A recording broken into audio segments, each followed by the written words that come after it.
Welcome to Level Up Tribes. Level Up Tribes provides resources to help you attain the necessary resources to level up your mind, body, and soul and realize your full potential. It is about exploring, learning, providing you with the tools from the experts for you to create a better version of yourself. I am your host, Agnes Goodwine, and welcome, Tribes. Thank you for being here at Level Up Tribes podcast. I'm looking forward to our conversation this morning about your story. And the more I was reading about MS, oh my God, Yeah, it's scary. it is very scary, but we soldier through, we make it through. But yeah, I mean, also thank you for having me. I'm really excited to be here with you. But yeah, it's wild because MS is typically thought to be like a white person's disease, but research is showing that like Black women in particular have a 47% increased likelihood of getting MS. And but yet and still, like, there's still disparities with how there's not enough representation in like clinical trials and studies like that. And so it's like we're like hanging on to like what the last bit of research was, and it's like, but you guys should be like directing your efforts towards Black people because we know that there's this increased likelihood.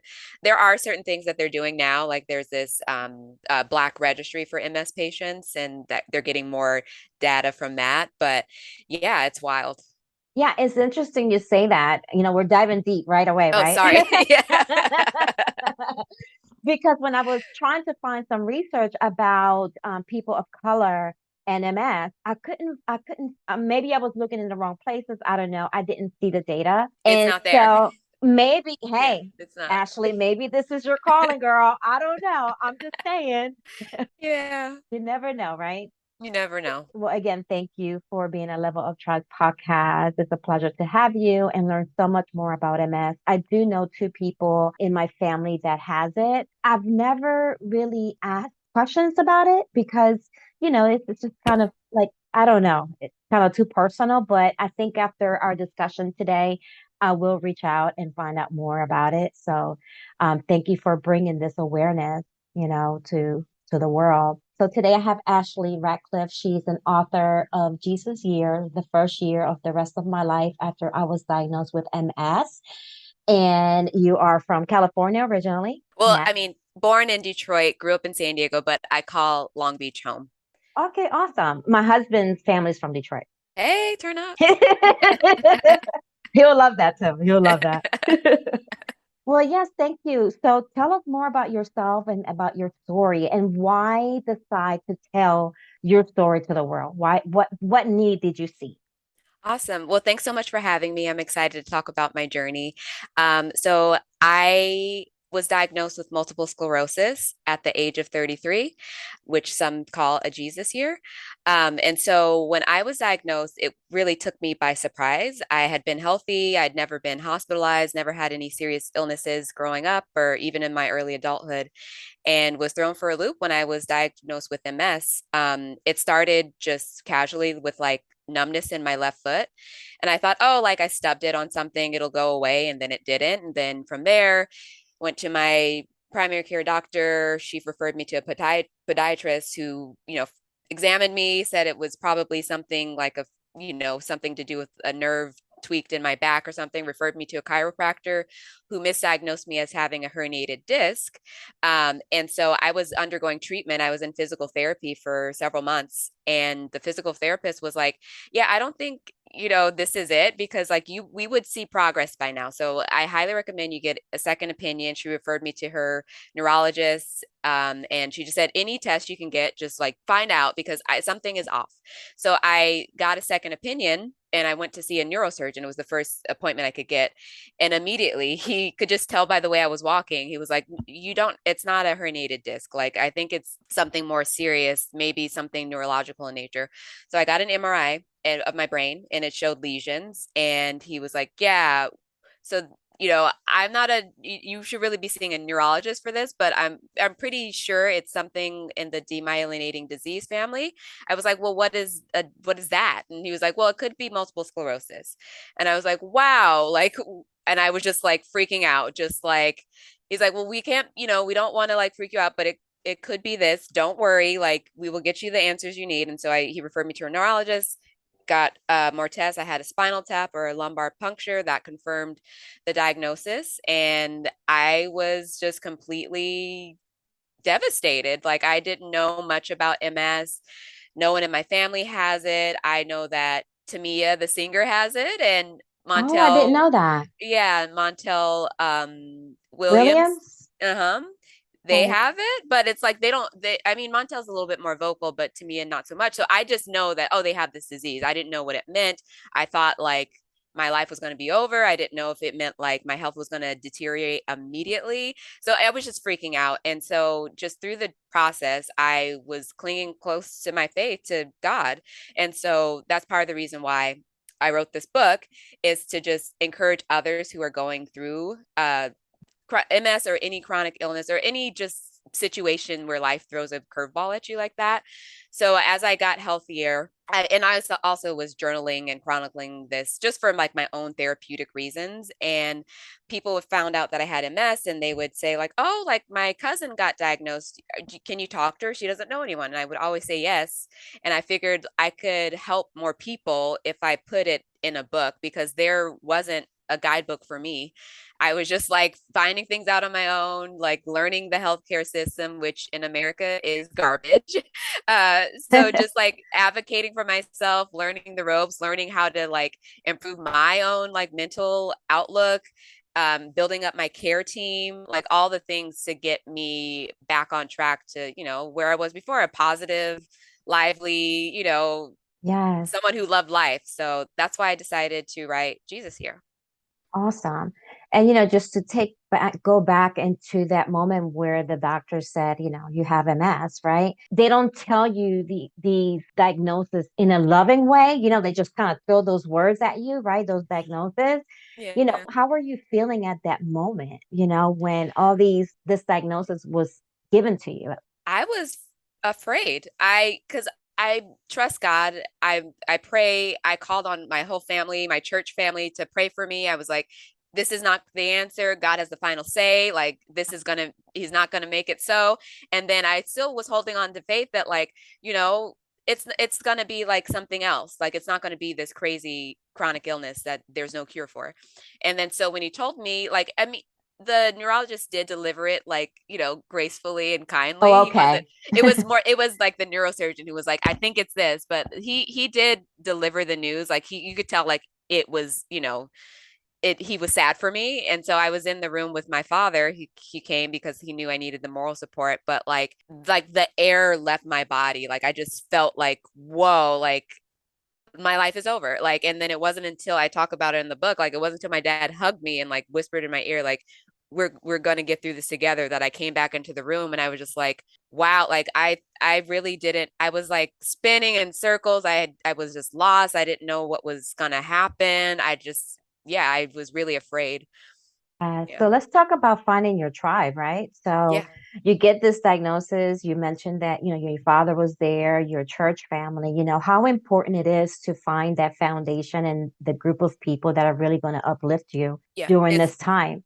It's critical. I couldn't have done it without them. I mean, my loved ones, my fiance, were right there with me along this journey, when from like, oh, it's just like, a herniated disc, to then like me going to physical therapy and not getting results. So I had brought them in early along the journey. And when I told them the diagnosis, they were just latched onto me and held me, because it sucks. It's like so hard. And I couldn't have gotten through it without my tribe, my family. And then from there, it became like my tribe of like medical, professionals. And so I have two neurologists. I have one locally in Long Beach, and then I also go to a neurologist at the MS Center of California. And then I have a therapist, because we need to like talk about our mental health. Like, depression, anxiety are like top symptoms that come along with MS. So I have a therapist. I have, when I was first diagnosed, I still wasn't feeling well. So I still had a physical therapist. Now I have a personal trainer who I work with weekly to, strengthen my body. I have a wellness coach. She's also a nutritionist, so she can like tell me like, oh, like for inflammation, you're gonna want some turmeric, or just gives me different tips about my diet. I have my one of my good friends, she acted as my patient advocate, and so she would come with me to appointments because at first I was just like in a daze, like I couldn't hear like what the doctor was saying, and so she of sound mind was there to be like, oh, so what does that mean, or like when can we get these tests, or like follow up, that kind of thing. So that was really important and critical for me, because when you're there and you're the patient and you're just like, my life is over, it's hard to process. And so that's been really critical. I also have an acupuncturist I see from time to time.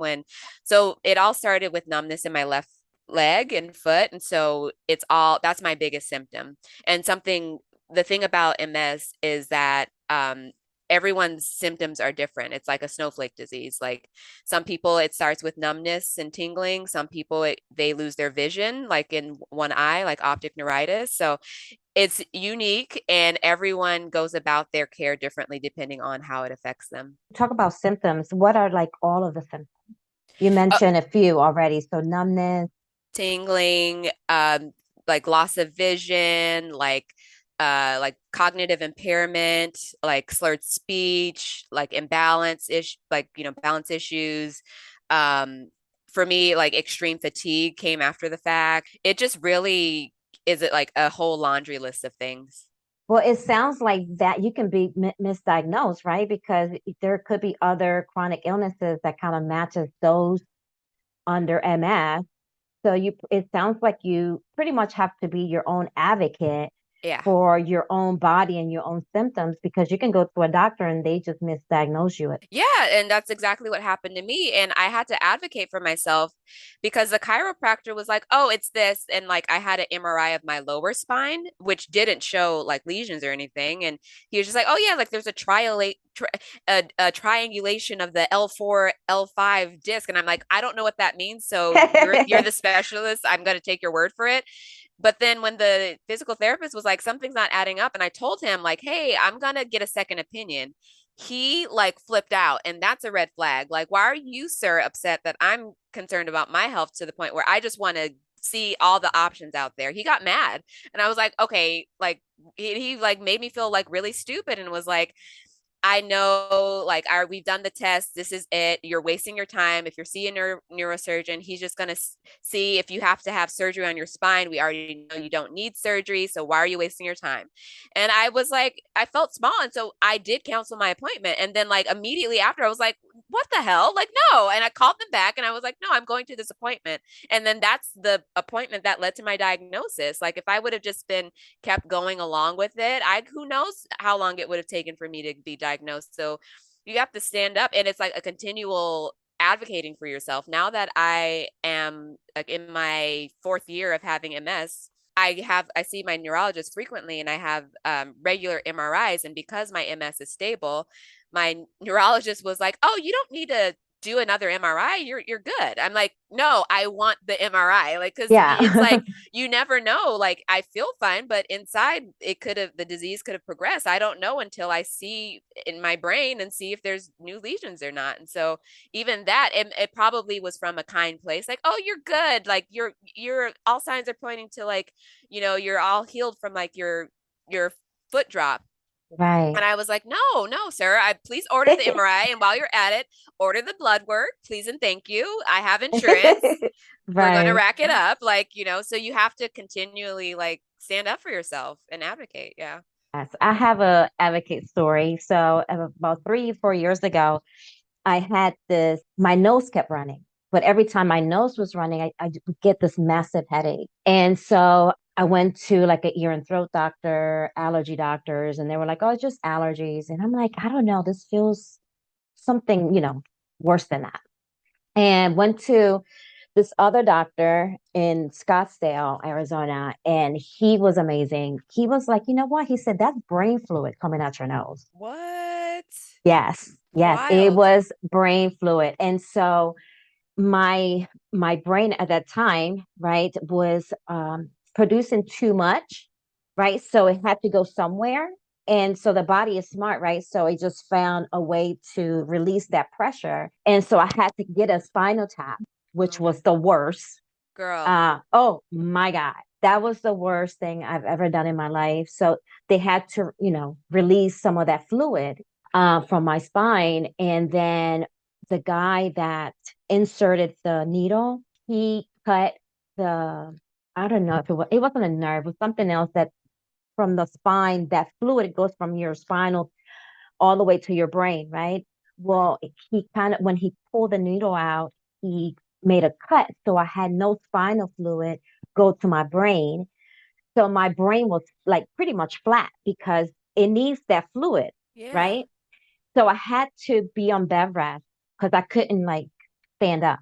Because if I stand up, like vertigo would come up. Wow. So now, I suffer from vertigo from time to time, but that, going back to advocating for yourself, if I would have just been like listening to this other doctor to say, oh, that's just, your allergies. And I'm like, well, okay, take allergy medicine, right? But I was like, no, this is something totally different. So I do see a neurologist to just keep it, in check. But yes, you have to advocate for yourself.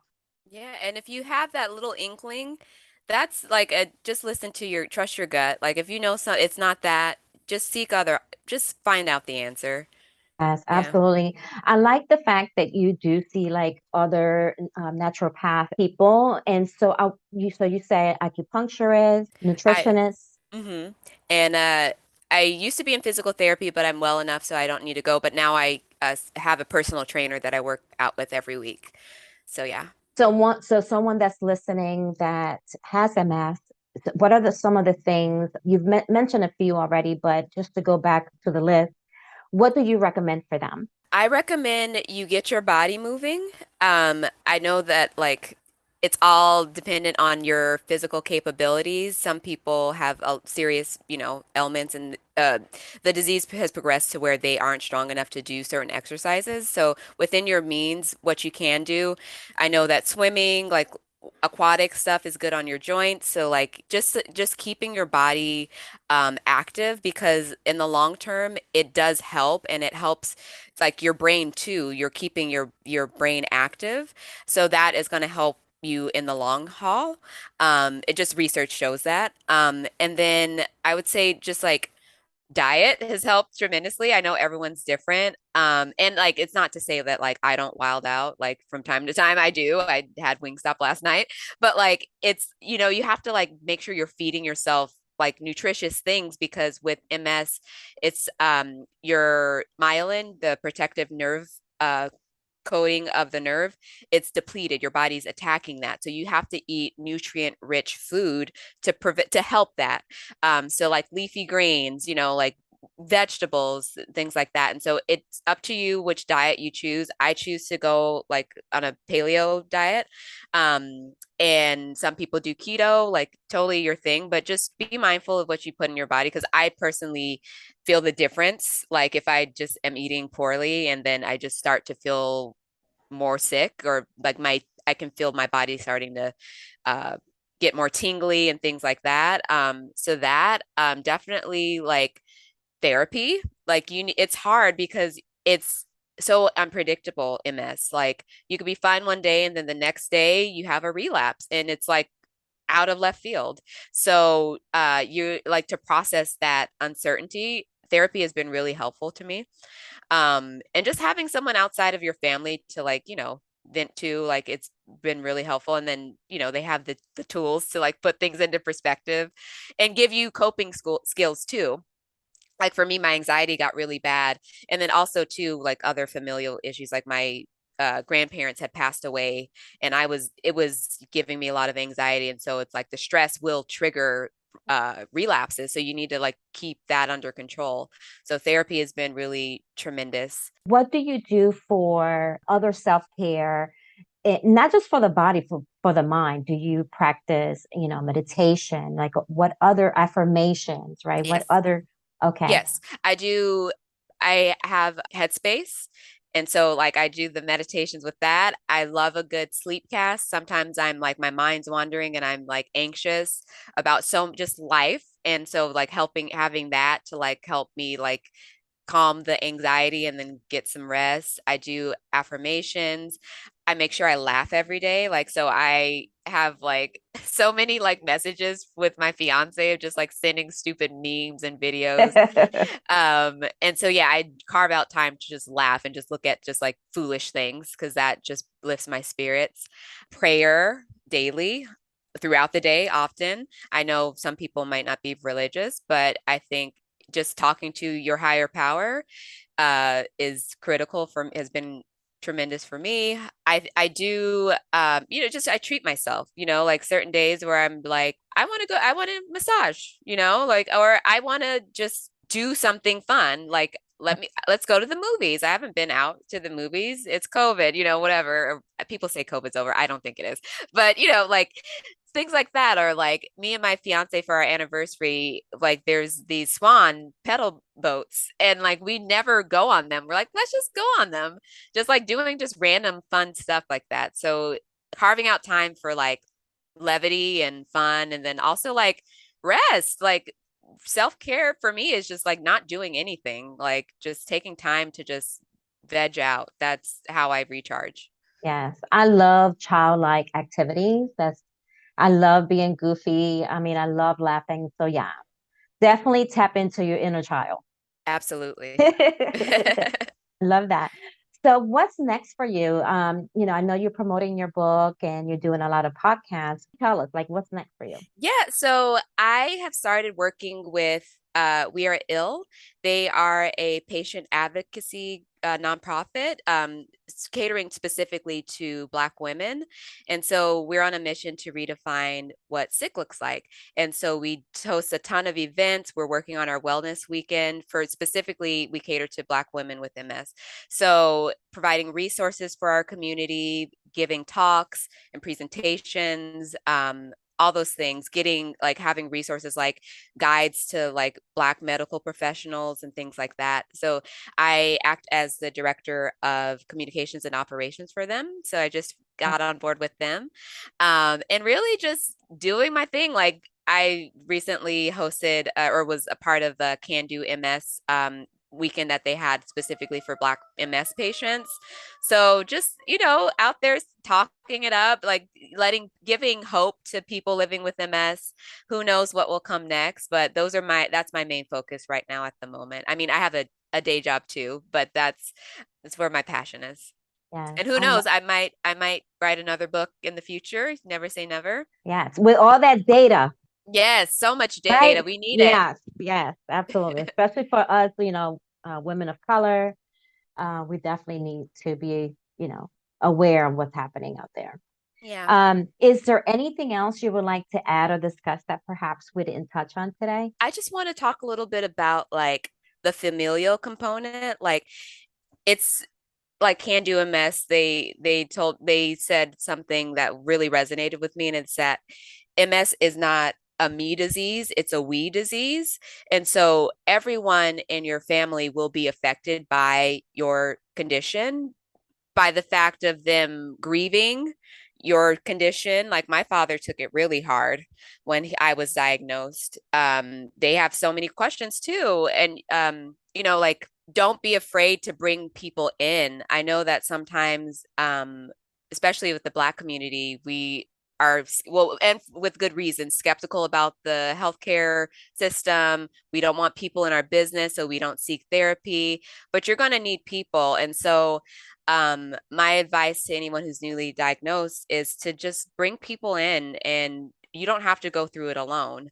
There's people who want to help you, and there are people who are equipped with the knowledge to help you, like a nutritionist or a physical therapist. So like lean into that, and those people will help you help carry you on your journey. You're going to need people. And it's like I mentioned, fatigue is like a big symptom. So you don't have the energy to carry the burden. Like I couldn't if I wanted to. Like I'm just so depleted some days. And it's like, you need people to, check on you and make sure you're taking your medicine or your vitamins, or just there Yeah. to cheer you up with just a check-in call. Like I know me personally, I am an open book. I mean, I literally wrote a book, but like I am open about it. I will talk to anyone who will listen about it just because there needs to be more awareness about it. So, um, I tell all my family members and friends, like, if you have any questions about my illness, like, ask. I'm not going to be upset. There's nothing that's going to offend me. I know that your heart's in the right place because you're curious. You want to know about your loved one. So, to people who maybe aren't that way, just maybe like loosen up a little, and who knows, like you opening up to them will illuminate it, and maybe they can be like, my people have become like their own like little MS advocates because they are so involved. Something too that has helped is just finding community. I mean, We Are Ill. We have support groups on a support group on Facebook. We have a big community on Instagram where we post, helpful things about MS and just encouraging words. And so find your tribe. Basically, it can be strange. I Oddly enough, like the strangers who I found who have MS, like I literally had no frame of reference, are some of the coolest people, and I consider them friends, even though we've never met in person, because they have that same we have that same bonding experience of living with a chronic illness. So, yeah, I would say just don't do it alone. You don't have to. Thank you. Thank you so much for your advocacy, and continue to touch lives and really bring awareness to the community and to the world. What is the best way for listeners to connect with you? Yeah, so I'm on Instagram at Ashley Adores. And then I have a website, ashleytheauthor.com. And that's where you can order my book if you want a signed copy. My book is available on Amazon in all forms. It's ebook, paper brain Paper fog, book. paper, paper book, and hardcover, as well as an audiobook that's narrated by me. You can get that on Audible. Awesome. Well, thank you again for being at Level of Trust podcast and gracing us with your beauty and knowledge. Thanks so much for having me, Agnes. This was great. Thank you. Thank you for listening. Please visit the website at www.leveluptribes.com, and please subscribe to the podcast and share with your family and friends. Be sure to tune in to our next episode. Catch you all next time, my beloved tribes.